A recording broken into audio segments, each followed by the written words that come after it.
A touchdown for the Patriots. Instead, they rule it on the spot that he picks it up, but it's no problem because Drake May takes it right in. So we're tied up at 7 at the half. Now we go to the third quarter. Patriots on a 4th and 1. Drake May, he's going to sneak and he's going to get it, and they're going to look at it. And Sean Payton, D. Wood, would challenge this, even though he has no chance of this being overturned. Yeah, listen, from that view, obviously that's why he challenged it, but when it's that close, maybe you want to save your time out there. God, the idea that anyone was going to look at that and decide is clear and decisive. So Andy Borregales winds up kicking a 23-yard field goal. You can see the snow has begun to fall. Those 3 points are obviously critical. Fourth quarter, it's now a snow globe with wind. The employees are trying to clear the field off. 46-yard field goal attempt from Will Lutz here. Dan, at first it looks like a terrible kick, but a second look at it, you realize this ball is blocked by Leonard Taylor. Yeah, it's a great job, Ross. You can see one D tackle getting low, one getting high. Taylor gets his hand up. Outstanding by New England special teams. And so Denver would have one final chance. Jarrett Stidham, they had no offense in the second half at all. Conditions were obviously a huge factor. Christian Gonzalez with the interception. Patriots just need one first down to put it away. And what do?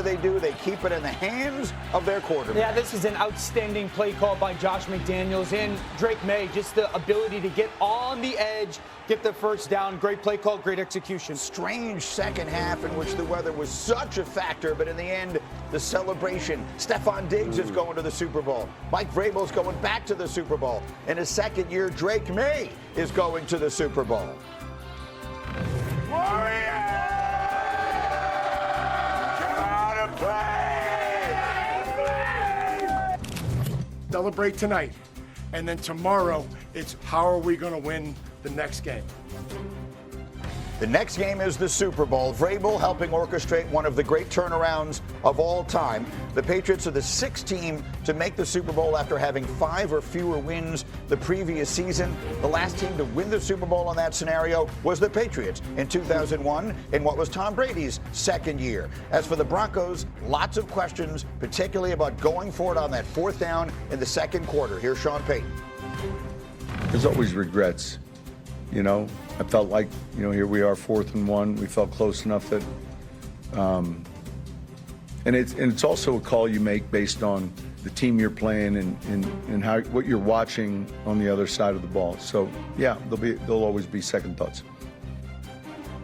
So one of the things that obviously comes up is how aware are the coaches and everyone about the weather? So Rex, you were a head coach. When we see the way the weather turns in the second half, where offense was practically impossible, passing up on the field goal, I think then in hindsight looks worse. How aware are the coaches of what the weather is going to be as the game goes on? Oh, you're definitely aware of it. There's no question about it. Now, are you aware of the fact that it's going to be like it was? Like that bad?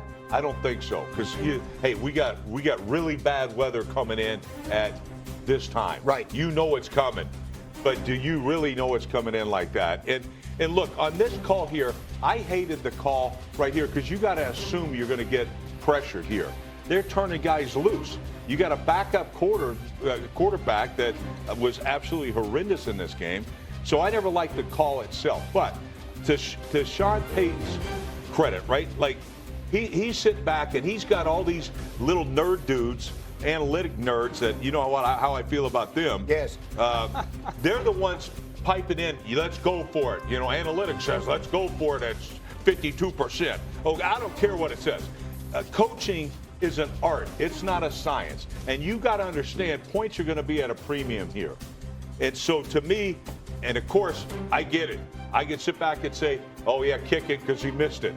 But you got a backup quarterback. I certainly wouldn't have put it in his hands. Gee, Wood, how about it? How about the kicking the field goal there? It's been sort of a theme in this postseason, teams leaving points on the field in those situations, and it winds up costing them. Yeah, I tweeted right before the play. I'm like, take the points. You're playing with a backup quarterback. Oh, by the way, the Patriots defense is one of the best defenses in the league. So instead of being up 10-0, now you're stopped on 4th down. Then you turn the ball over. The Patriots are going to score, and the game is totally flipped on its head, 7-7. I feel like in the postseason, not only in the postseason, but this whole season, the pendulum has swung too far with coaches being ultra aggressive on 4th down. It's almost like these coaches are allergic to points. Like in this situation right here, that was a chip shot field goal. You take the points in that situation because points are at a premium, and it cost, and it came back to bite Sean Payton in the butt right there. Now, listen, if they go up 14-0, everybody's saluting him for being a genius, but they didn't. And there has been a shift. It has not just been in this postseason. It's been the last few seasons where somehow coaches have felt emboldened to bypass these field goals. It feels like 4th and anything, they're going for it more often than they're taking field goals. The reason is the way analytics work is if you play that game 10,000 times, in the long run, you will wind up benefiting from having gone for it more than you will kicking the field goal. But to your point, you're not playing the game 10,000 times. You're playing that game, that day, that moment, in those conditions, with that backup quarterback. And so that's where the art comes in beyond the science. Haven't gotten Dan in here. Big picture You thoughts. kick the field goal. 100% you kick the field goal. And the difference between going for it on 4th down and goal like the Rams did and going for it on 4th down like Denver did was you're not guaranteed if you convert 7 points. Right. You're just guaranteed another set of downs. And so in that moment, and I know Sean Payton was talking about momentum, but momentum is up 10-0 against, and you have a top 3 defense as well. Yeah. And so At home. Yeah, I just think that Sean's going to look back and understanding you called timeout. So now you've given New England the opportunity to have clear communication. What do they like to go to? What's going to be our call? Be ready for something like this. And I think that moment when you call the timeout, you're actually now giving an advantage to the defense to have more conversation and to alert all your players of what your likely tendencies are. Absolutely right, Dano. 100% agree with you on that. But the biggest thing is this.